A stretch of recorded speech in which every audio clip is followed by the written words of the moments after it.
Okay, welcome back. I've done quite a lot of updating since you were last here.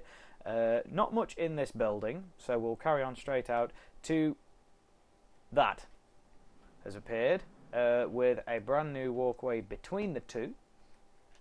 There was a bit of an accident surrounding the creation of this base, but it was nobody's fault.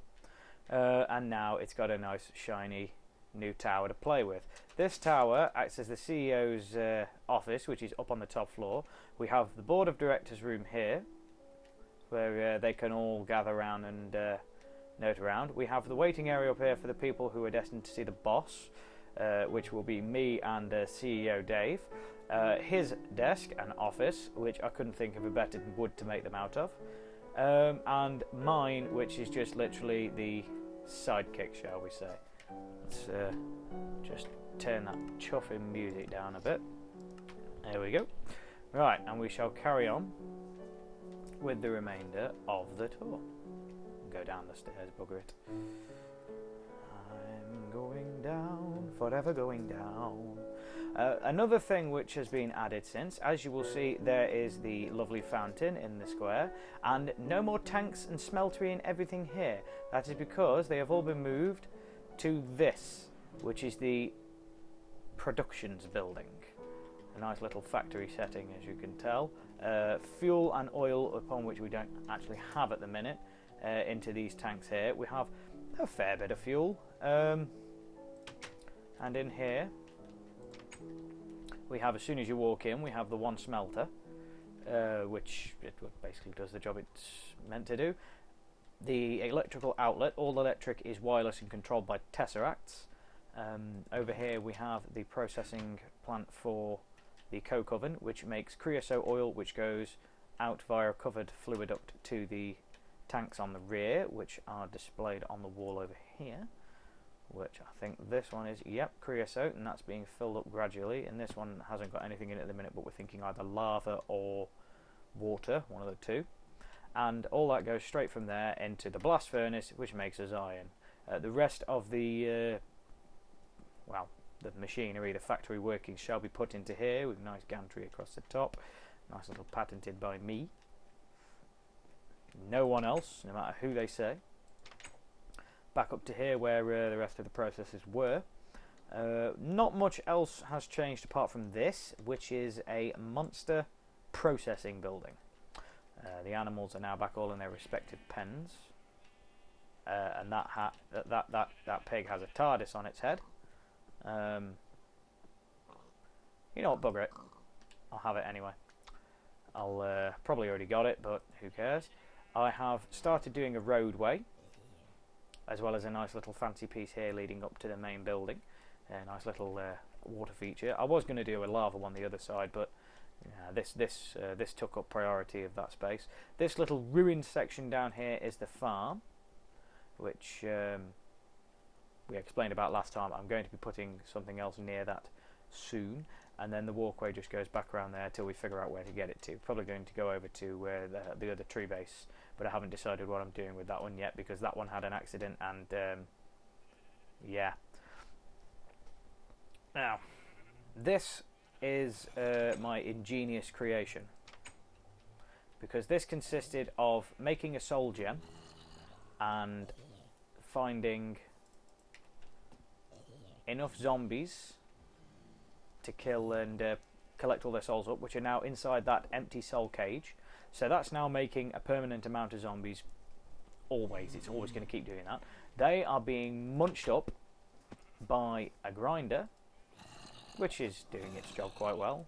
The stuff we don't want, because I had a lot of it, is being thrown down into a lava pit down there, which we'll just fly back up here. We can get to from here. Don't jump into that like I've done before.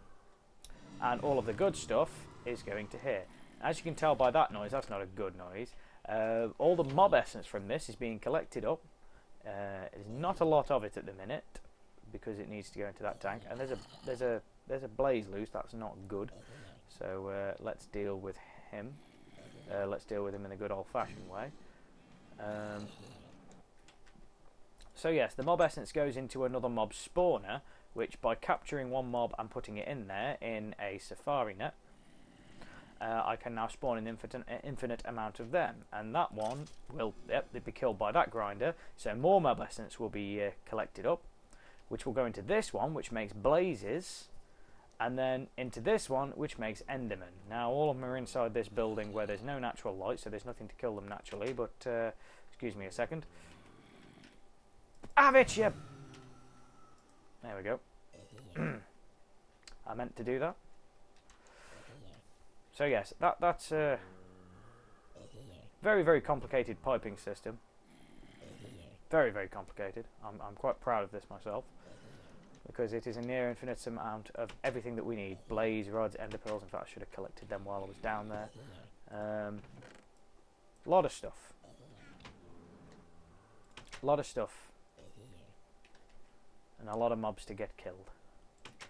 Occasionally we do overflow in this, which is never a good thing, but it does give us a fantastic amount of stuff which is very hard to get hold of, including random bits and bobs.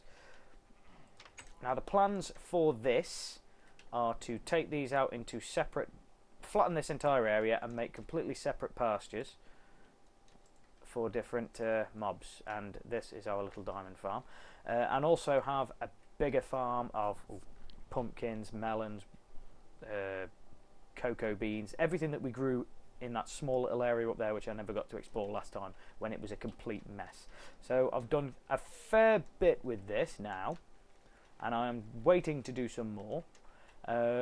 We will be opening this server up soon to those who might be interested in joining us, but you will have to get the ATL launcher and the complete Yogg pack. Now this is a very iffy pack which needs a quite powerful PC, so if you do want to join us, you will have to either seriously have a good laptop or be willing to actually upgrade yours to the point where it will play it, because it will not play on a simple Windows XP or Windows Vista system. We've tried and it does not work. And just before I go, I shall show you this bit. This is my little encased in time bit. If I come in here, hopefully there's no monsters in here, but I'll just get rid of them if there are. Let's put some torches down so that they are less likely to spawn. That'll do for now. This the remains of Treebase, lost in a valiant battle. The valiant battle being nothing to do with me and a load of TNT. It was a mess. You all saw that. I did what I thought was right, regardless of whether it nearly destroyed the entire base in the process. So that is what we've got for now. This will also be cleared up next time as well. And oh, bugger, overshot the mark. And we'll be looking for people to help us build up.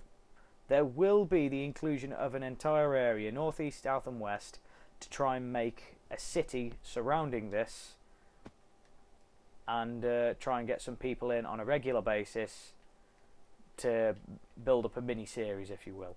Kind of like what the Yogscast have got, or what other people have got, but it's going to be our own little thing. And we think with the Manic people who we've got involved already and the ideas which they have and what they want to do, messing around with magic and different kind of processes, is going to be a very, very interesting experiment to do. And it's all going to be filmed and live streamed, and everyone else will be able to join in, providing you have Skype and a Minecraft account handy, because that is all you need to play this game. And I'm going to leave it there, but I hope you have enjoyed this little walk around to see the fruits of my labour, and hopefully we'll see you on the server soon. So thanks for watching.